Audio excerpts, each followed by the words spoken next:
The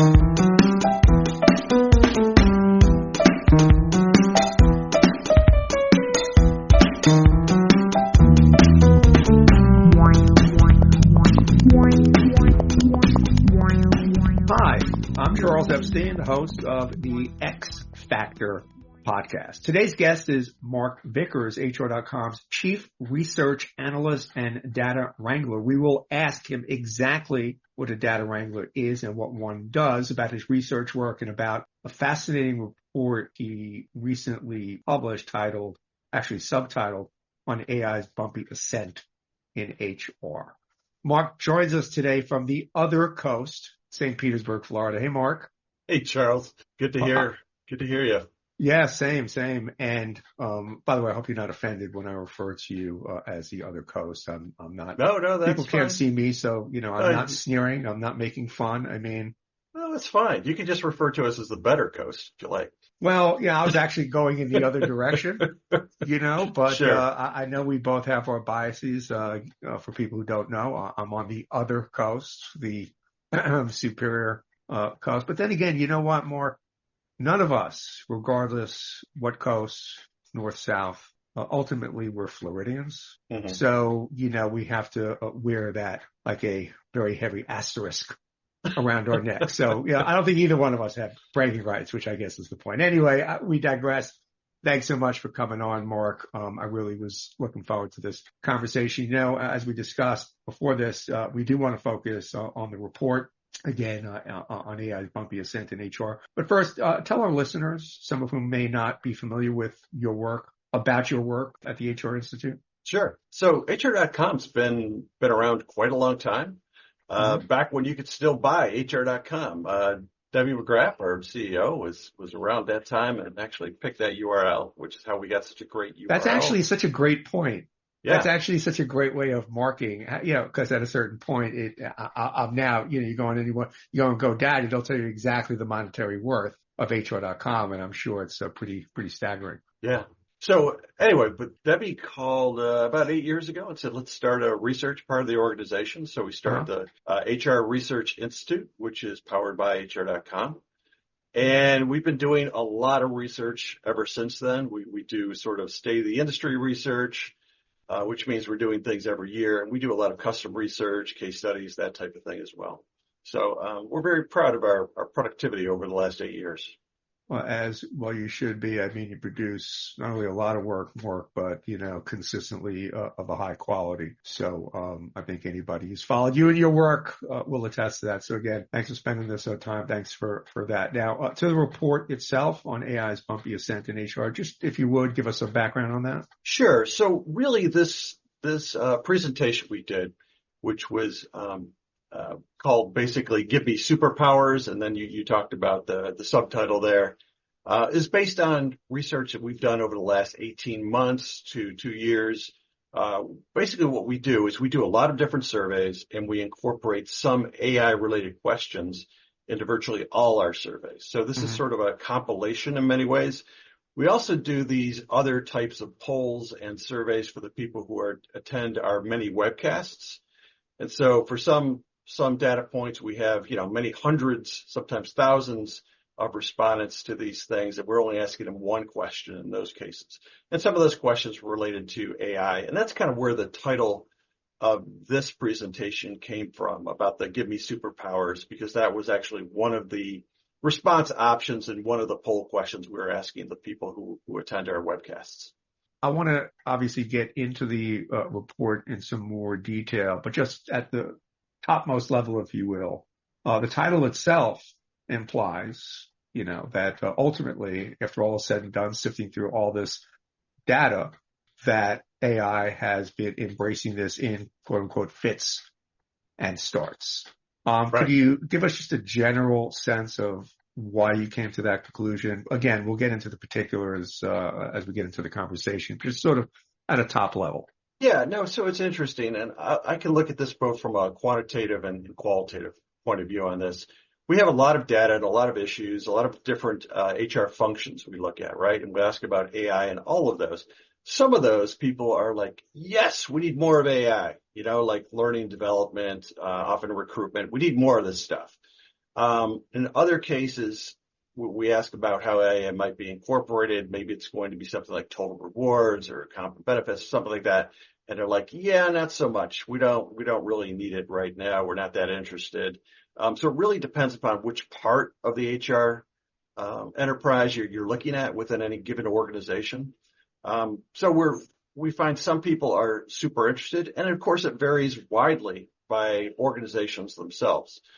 Some organizations really are embracing generative AI, which is the newest type of AI, and others are like, yeah, we don't want any part of this until it's completely figured out. So there's just a lot of bumpiness in terms of the overall HR experience, but every company is different, and even within those companies, different functions are different. Yeah, it's kind of interesting. To that point, there was a question that you had in this presentation that at one point you put out there. And it had, I believe, something to do with asking respondents to rank or at least give a percentage on what HR technologies they've incorporated. And I think very near the bottom, if not at the bottom, was artificial intelligence. But kind of to your point, artificial intelligence, may not necessarily stand alone in its own category all the time to the extent that it's baked into all these other technologies, which begs the question about HR's literacy. And I don't think it's limited to HR, frankly, as far as AI goes. No, you're right on. I mean, like we do a conference called HR West on the actual other coast in California, Yeah. and we did roundtables and things like that, and then I spoke on some of these topics, and people were just really crowded around the roundtables, just wanting to know more about this topic because they really did not feel like they really understood what was happening with AI and HR. So a lot of people are beginning and this was actually near the San Francisco Oakland area, where you think everybody would really be up to speed on this, right? But a lot of people were still quite cautious and nervous and didn't know that much about it. So my sense on this, just through the qualitative talking to different HR professionals, is some people are really on that cutting edge. Other Right. people are not nearly as much. And I would say the people who are still learning are the larger majority of HR professionals still. Right. Sort of reminds me of the end of Pulp Fiction when you finally find out what's in the briefcase, but you still really don't know what's in that briefcase. Right. Anyway, again, to the report. In the first section, you speak about HR's, quote, super high expectations regarding AI. And in the very next breath, you refer to their concern. First, what are these super high expectations? And if you would, in descending order of altitude. Well, let me just tell you about the superpowers part. So we simply asked, what do you expect of AI in HR over the coming couple of years? And we had a variety of different options there. And one of them was, it's going to give me superpowers. And it was interesting, and I didn't actually expect it, but the plurality, 47%, so almost half said, yes, it's going to give us superpowers, which is really an optimistic point of view. Another 37%, it's going to automate stuff I hate to do anyway, right? So between those two things, we had 84% expressing a lot of optimism about what's going to happen with AI and HR. So that's one end of the spectrum, right? Like that's Right. a lot of really good news if you're thinking about this from an AI point of view. So that's where the title of the original presentation came from. Give me superpowers. So that's one end of it. And as you're saying, there's the other end of it as well. Right. One of our questions about the technology, coming HR technologies did indicate AI is rather low on the spectrum if you're looking at all the HR technologies. But then when you look at specific functions, it can be very, very high. And that includes things like recruitment and learning and development and things like that. So we see an interesting paradox, a bit of an oxymoron within HR, but that makes sense because HR isn't one thing. HR is a lot of different responsibilities and functions in a given organization, and is also very different from organization to organization. And HR itself could be described, AI could also be described that way to the extent sometimes it's just an enabling technology built into something that has a specific purpose. It could be a technology and an end in itself. Yeah, No, it's you both make a a great point. No. It's we don't even know exactly what AI is when we talk about it in generality. So, but please continue. yeah, no, it's both a floor wax and a dessert topping from the old SNL bit. Right. You're not quite sure. So yeah, the super high expectations, the superpowers that all of a sudden you're going to be able to leap tall office buildings in a single bound. What are the concerns? The concerns are many. When we ask about this, like we asked a very substantial question. We had about 20 different answers on this question. We simply said, what are the things you're most focused on when it comes to AI and HR? And the top answer by a very large margin, and it continues to be no matter how long we ran this type of question. So we had, over 1,000 responses, and we were collecting data for like, a couple of months. And the top answer there was legal regulatory issues, which makes sense. HR has a lot of compliance responsibilities, and in many cases, that's what the executives within their organization really want from them. They don't want surprises, right? They want to make sure that the organization is complying with all the labor and employment laws out there. And HR people were concerned that bringing AI might have some impact on that, and how you actually use AI might actually have an impact on that, which is probably true because different states and municipalities are sometimes creating these regulations around the use of AI in HR. So they have every right to be thinking about that. The other thing they're thinking about is bias and discrimination. So in the U.S., obviously, HR professionals have to be thinking about Title VII and all the other discrimination types of laws that are really imperative for them to follow. So discrimination bias kind of goes along with that legal regulatory framework. But you know what, Mark, Yeah, go ahead. if I may, I Yep. don't have the report in front of me, and tell me if I'm wrong, but if I recall, there was kind of a discrepancy between the concern around, as you mentioned, compliance and regulation, and the concern around bias, what you're talking about here. Mm-hmm. Am I mistaken? Because it seemed like, concerns about changes in the regulatory landscape, number one, understandable. But I don't know, it was 3 or 4. It seemed like there was a significant drop off in concern around mitigating bias. Do I have that right? Yeah. Do I remember correctly? No, there was. But between those two things, there were more generalized things, and then there were more particular things. So I think the way we sometimes look at this is the legislative stuff is sort of big picture framework, and the bias is sort of smaller bore framework. And between those things come things like training employees on AI and learning how AI is going to affect the HR function itself. So these are sort of more generalized topics. But those two things kind of end up going together when you're grouping the various options within the data. So that's kind of how I'm looking at it. Yeah. Well, obviously this all exists or works within a larger regulatory framework vis-a-vis AI, which is going to be and has been a very thorny issue. So that's not that bears looking at, and we're going to be spending some time on that because that's a huge topic. So I want to get into more of the weeds on some of your findings, particularly regarding AI and several specific areas of the HR function. First, AI and talent acquisition. What were some of the salient findings there? Yeah, AI and talent acquisition. This is where a lot of things are expected of AI. When we ask folks about what types of capability they're interested in terms of recruitment, some of the things they're most interested in are things like personalizing, analyzing, automating, augmenting, organizing, and assessing. These are sort of generalizations, what they're hoping for from AI within recruitment. Recruitment folks, when we ask recruitment folks about the technologies they're interested in, AI-powered recruitment tools came up very high.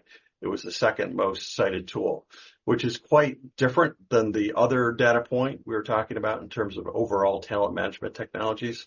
So talent acquisition folks really feel like they want to understand these tools and be able to use these tools. So personalization, analysis, some of those things are super important. When we ask folks how they actually are using it or plan to use it, there's things like writing job descriptions and job ads, which we're seeing, that's already happening out there. Scheduling interviews, which is interesting because scheduling interviews there's already a lot of good applications on that. And a lot of those probably don't use the generative AI stuff as much, or only a portion of it. They're more likely to use sort of machine learning, which is a older type of AI technology. I guess we can get into those distinctions. But some scheduling interviews, sourcing diverse candidates. Very often organizations want to make sure they're getting a good assortment of diverse candidates into the pipeline so that they aren't accused of discrimination and bias in that hiring process.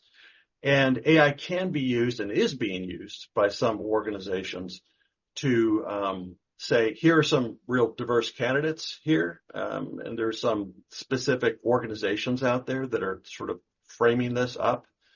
So HR doesn't have to sort of look at everything to try and find out try to find some good diverse candidates during that process. And there's other things like chatbots for engagement, right? Like one of the problems recruiters have is simply knowing who they can recruit that's not currently looking for jobs, but might be available for jobs, and to kind of keep those people chatting and engaged through the various social media platforms and things like that. That can also be a use of AI for recruitment. And there's also just the assessment, right? Like everybody uses the applicant tracking systems and to assess who looks good. And the AIs are very good at combing through a large amount of data and saying, these people seem to be the most qualified. So those are some of the use cases in recruitment, and I think we're expecting a lot of benefit from generative AI over the next several years, and it'll probably be integrated into more ATS systems as we go. Yeah. Before we move on to the other functional areas and applications, what I also found kind of interesting, and again, I may have this a little bit skewed, but in the surveys, people like the idea of AI to the extent that it improves personalization, but there's also a concern that it's not personalized at all or enough. Right. Yeah. Now, that seemed to be an interesting contradiction. How do you respond to that? No, it's true. And it is, HR is about humans, and they don't want to lose track that they're, speaking to humans, and they are the humans speaking to humans. And that's often how you recruit people into organizations, giving them a sense of the culture, kind of wooing them in terms of if they're the really desired candidates, and trying to offer up, what the organization offers and why they would be of great benefit and all the benefits they would get from being coordinated with the organization. So that's a human element, and recruiters don't want to lose that, right? What they do want is to have all the administrative stuff that takes them so many hours in any given day, and they want some of that off their plate. They want the AI to do that, but they still want to connect with people directly. So like most of HR, really, they want to automate a lot of the administrative stuff because it's been an administrative function since it was called personnel, like decades ago, right? Right. But it wants to increasingly be a strategic function and something that's really working person to person. And that's why a lot of HR professionals got into it in the first place. They didn't get into it to become sort of corporate bureaucrats, right? But that's sometimes where they end up. So, right. By the way, I always thought human resources is a term that only a robot can come up with. Mm-hmm. So I always thought that was it's received a lot of critique over the years, so to speak. Yeah, no, for good reason. So moving right along, AI and learning. What are some of your salient findings there? Yeah, this is a issue I'm super interested in. I used to be a teacher and have long been interested in, all this pedagogy kind of stuff. There's a lot of when we ask about the technologies that people are interested in, they expect AI to be one of the major components of good learning systems in the future. And it's one of the things they don't see in a lot of systems that they want to see. So they expect AI to create learning content more quickly, which is something I think it's probably already doing among instructional designers and things like that. It's great at creating content, both visual content and written content. You have to make sure it's accurate. There's a lot of caveats to that, but can be very useful there. Personalizing learning. This has been a real conundrum for learning for a long time. It's relatively easy to use LMS or learning management systems to kind of create cookie cutter learning, but it's hard to personalize that to the specific person using the system. And they're hoping the AI will do that. There's things like just-in-time learning. Obviously, they want to incorporate it into LMS, which I've mentioned. They also want it to compile resources that could be used for learning and to automate content generation. So there are some LMS systems that actually have this sort of content generation incorporated into the systems already, where if you want to learn about something in particular that isn't already baked into the LMS, then the system will sort of create some of that content on the fly, which is tricky, sometimes potentially problematic. But if you can really master that, it can be really great at personalizing. It can even generate like learning portals and things like that. So there's a lot to be done here. It's only still at the top of the iceberg phase of this, but it is super interesting. Yeah, for sure. AI and performance management. What'd you find there? All right. So performance management, we only have a few data points on that one. When we ask folks what they want from AI and performance management, first and foremost, it's automate administrative tasks. And that's very often what HR wants in general from AI and from any part of the automation system. They just do a lot of day-to-day administrative stuff. For example, when we ask compliance experts, how much of their week is spent on compliance, it is a very large proportion of their given week. Sometimes it's a majority, but it's almost always a considerable percentage of their week. And if they can offload that to AI or something like that, then they're going to benefit. They're going to be able to do a lot of things that they really came into HR to do. So automation is big. Providing training recommendations, I think, is huge. I think that was second or third mentioned. The reason I say that is when we do our research and we ask, what is the purpose of performance management? Why do you even have a performance management system? The top answer, or actually, I don't want to get too far into the weeds on this. It was a top answer for many years. This year, it was like second to the top, but the top answer has been to help employees learn and grow. Problem is that even though that's the purpose of performance management, very few performance management technologies or even processes really highlight the training portion of this. So if you can somehow create an API or what have you that can provide training recommendations that are tied to the overall performance assessments and performance recommendations, then I think it's a huge potential win. Another one is improved performance analysis and assessment. So you have all these, maybe you have lots of employees and you're trying to analyze a bunch of data and you want to sort of run some of that data through an AI to kind of get a feel for, how they performed over the last year. That can be done. That's, again, very tricky and it needs to be done wisely and well. And another thing is to enhance goal setting. Like, it's easy to give an assessment of how a person has performed over the last year. It's not always accurate and it's very often subjective, but it's relatively easy to do. What's harder is to set really usable goals. And I think what they're hoping is that AI can be used to enhance goal setting. But that doesn't mean everybody wants to use it. It was like, I think almost 2/5 or 37% or so said they're not going to use AI in performance management, even over the next 2 years. So this isn't an area where everybody's really expecting to use AI, but among the people that do, they have a lot of high expectations. Why are these people saying No, what's the fundamental resistance to it? I think it's because one part of it is that people don't always know what's in their enterprise systems. There probably has been machine learning in a lot of HR technologies over the years, and people just didn't really know it. It was just part of what's embedded into it. It's a bit of a black box in terms of what the machine does. I think probably the same thing is going to happen with generative AI. It's just going to become part of the background. Like Right. everybody's going to be using it. You're not thinking about it. Like when you Google something, you're not thinking about, hey, I'm using artificial intelligence.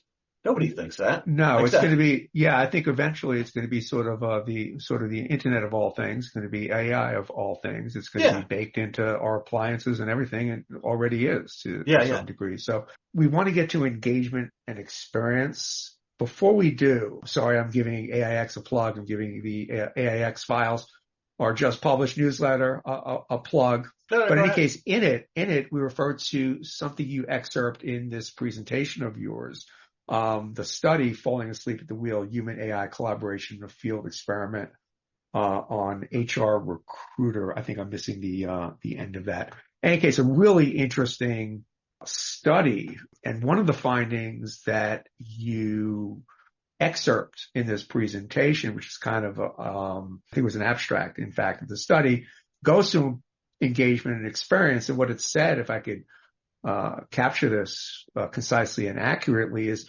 the higher quality the AI, less engagement; the lower quality, more engagement. I understand the dynamic, but I just found that to be a little bit counterintuitive, although not quite, because I kind of understand the mentality. But I just don't understand if you're going to use AI productively. And the way they framed it in this particular study, is, okay, you're competing with other recruiters. So why wouldn't you want to use higher quality AI and use your expertise and discernment to come up with better decisions? It seems Right. self-defeating to shy away from that. Your thoughts on that? Yeah. So just to background set on this a little bit, the study was really looking at recruiters and it was looking at how they use AI, and they were looking at the difference between recruiters who don't use AI versus those who use a less performance system and a higher performance system. So like maybe a chat GPT 3.5 versus a 4 or that kind of thing. Okay. And essentially what they found was that the recruiters that were using the better systems, the systems that could be more relied on, were over relying on the systems. And so that's where the whole falling asleep at the wheel comes from in terms of the title of the report. They were over relying on a better system, and the folks that were using not as great a system, that they were using more of their own knowledge as recruiters and talent acquisition professionals, and they were checking the AI better. And then they were adding their own expertise. So they're using it more as augmentation than automation. And I think this is a really good point that you're bringing up, because this is going to be important for AI in general, not just recruiters, not just HR, but everybody.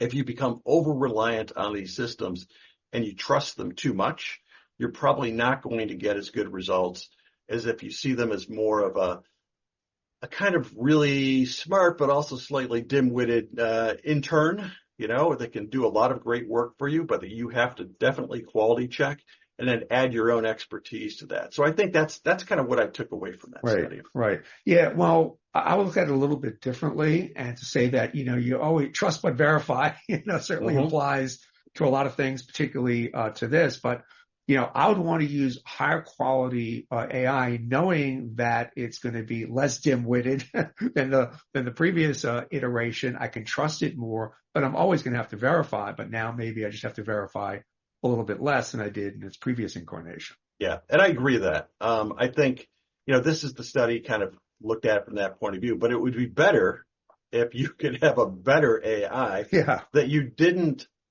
trust so much that you're getting worse results from it, right? And I think that's what everybody's after, and that's what they talk about the ChatGPT 5 and all the better reasoning capabilities and all this other stuff. That's where we're headed, I think.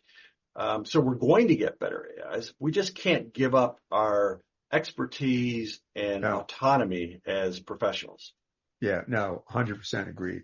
What are the two or three things that most surprise you about your findings, or the one thing that absolutely blew your socks off? Yeah, no, I think one of the surprises, I think I brought this up earlier, is just how many people pick the superpowers stuff and how many people really think it's going to help them be more productive in the HR field. Because up until we got that data, I was hearing more hesitations and caveats and stuff like that. I'm talking to specific people. But when we look at a lot of different HR professionals together, they have a lot of really high expectations about AI in the future. And I think that's because they're hoping to have more interesting jobs, right? They're hoping to do their job better, and they're hoping it's going to become more interesting because they're not going to have to do as much administrative stuff. So it was surprising the degree to which they really felt kind of optimistic about this. Very few of them, this is also a bit of a surprise, felt like they were going to lose their jobs to AI. Now, we had heard over the last year or two about organizations saying, yeah, HR is on the cutting block, right? Like, I won't name names of specific organizations. They've been in the news, but HR is one of those parts of the organization that we're going to hire fewer people because AI is going to do more of the work. But the people we actually asked about, they're not very worried about that. And I think that that's probably for good reason. AI can't do a lot of the stuff that HR does. It needs to be more people oriented. It's more about augmentation than automation. So that's good. So that was one of my surprise that actually two of them, because I'm surprised how optimistic and how few are actually worried about losing their jobs. And I'm also very interested and somewhat surprised about how much L&D professionals expect to get from artificial intelligence. And as I've investigated this more, I really feel like it's warranted. It's not just going to be about creating content for instructional designers. It's going to be really personalizing learning. And once I saw that finding, I started to try to use actual just sort of foundation models to do some learning on my own in specific areas like computer coding. And I think, yeah, this is just an amazing tool for those type of things. So those are some of my surprises and insights. Yeah, great. Mark, what are you currently working on, and when will we be able to see it? Well, we're working on a lot of stuff. At any given time, we're probably working on 10 different reports. But in the near future, we're going to have a report on personalized HR. And that's kind of come up in our conversation today, Charles, because AI is going to be important to that. The report is going to be delivered in September, so not too long. Yeah. There's another report we're doing on people analytics. And we didn't get to the people analytics part, but that's a very interesting portion of AI usage potentially. We're going to have a report on that also published in September. And two other upcoming reports is one on the future of talent acquisition. We talked a lot about recruitment today and falling asleep at the wheel, that stuff. We're going to produce that in October, and another one on state of employee retention, which has been a really, really hot issue the last several years. We're also going to produce that in October. So that's kind of what's coming up. Excellent. And, we're going to want to haul you before these microphones for all of those things, if you don't mind. Oh, sure. Happy to talk about all those. And by the way, I did not mean to gloss over people analytics. I know it was an important part, but I had to only focus for, sake of brevity and time. Sure. But if you want to say any thoughts on that, please.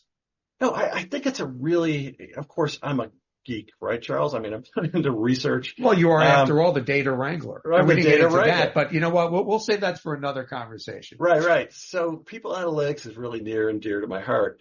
And it's very interesting. I think that a lot of people analytics professionals expect AI to play a large role, and more are starting to incorporate it, but there's still some skepticism about where they've already been. So they haven't really used it that much so far, but they're expecting it to be used, and they're starting to train people analytics teams to use it in the future. So I think unlike L&D, which might be using it today and is going to use it more tomorrow, people analytics, they're starting to use it, but I think they really feel like it's going to be a major usage over the next couple of years. Mark, this is really great. Again, thanks so much for taking the time. First of many, we're going to have you before these microphones. All right. Thanks very much, Charles. It's been a pleasure. Today, I spoke with Mark Vickers, HR.com's Chief Research Analyst and Data Wrangler. He spoke to us today from the other coast, St. Petersburg, Florida. This is Charles Epstein for the X Factor podcast. Thanks for listening.